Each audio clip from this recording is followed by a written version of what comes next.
For 300,000 years, every human being on Earth was terrified of the dark. Not uncomfortable, not uneasy, terrified.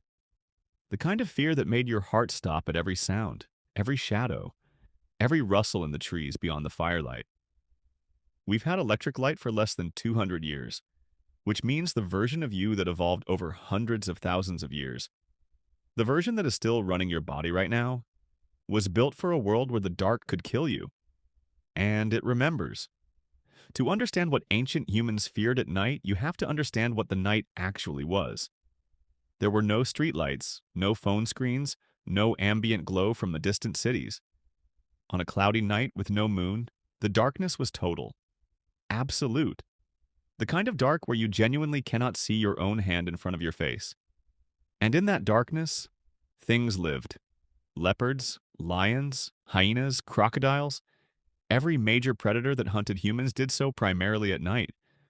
Not because they preferred the dark, because that was when humans were most vulnerable.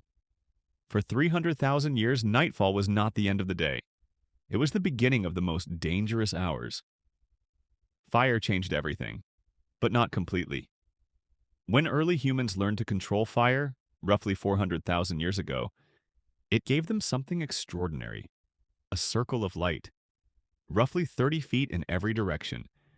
Inside that circle, warmth, safety, each other. Outside it, everything else. Researchers who study modern hunter-gatherer communities describe something consistent around the campfire at night. Conversation changes after dark. During the day, people talk about practical things like food, tools, movement. At night, around the fire, they tell stories about spirits, about creatures, about things that exist in the darkness beyond the light. Every culture on Earth across every continent developed stories about what lived in the dark. Different names, different shapes, the same fear. That fear was not superstition. It was information. It was the accumulated survival knowledge of hundreds of thousands of years, encoded into story, passed from generation to generation. Don't go into the dark alone. Don't wander from the fire. Stay where you can be seen. But predators were only part of it. Ancient humans feared the dark for reasons that went deeper than teeth and claws. Isolation. Separation from the group at night was often a death sentence. The dark made it impossible to find your way back, impossible to call for help, impossible to know who or what was approaching. The unknown itself was the threat. Your brain, unable to see, unable to assess, defaulted to its most ancient setting. Assume danger. Assume something is out there. Stay alert. Stay alive. This is why the human stress response is triggered so reliably by darkness even today. It isn't irrational. It is the most rational thing your brain knows how to do. In the environment your ancestors evolved in, assuming the dark was safe was the mistake that got you killed.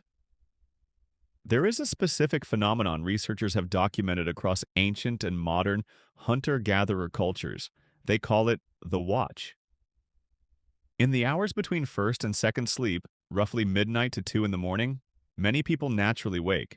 Not from nightmares, not from discomfort, just awake, alert, listening. For thousands of years, this wasn't considered a malfunction. It was a feature. Someone needed to be awake. Someone needed to listen for what was moving in the dark. Someone needed to tend the fire to keep that 30-foot circle of safety alive through the longest hours of the night. Your body still does this. That moment you wake at 2 a.m. for no apparent reason. That's not insomnia. That's a 300,000-year-old system doing exactly what it was designed to do. We have spent the last 200 years trying to eliminate the dark. Street lights, interior lighting, screens that glow until the moment we close our eyes. And in doing so, we have confused a brain that spent 300,000 years using darkness as a signal that it was time to slow down, to rest, to listen, to be alert in a different, quieter way. The ancient humans who sat around their fires at night weren't just surviving. They were doing something that their biology demanded of them, and something that modern life has almost entirely removed. They were sitting with the dark, respecting it, letting it do what darkness was always meant to do. The fear never left us. It just lost its context. When you feel uneasy in a dark room, when you check behind the shower curtain, when you walk a little faster down an unlit street, that isn't weakness. That is 300,000 years of survival instinct working exactly as intended.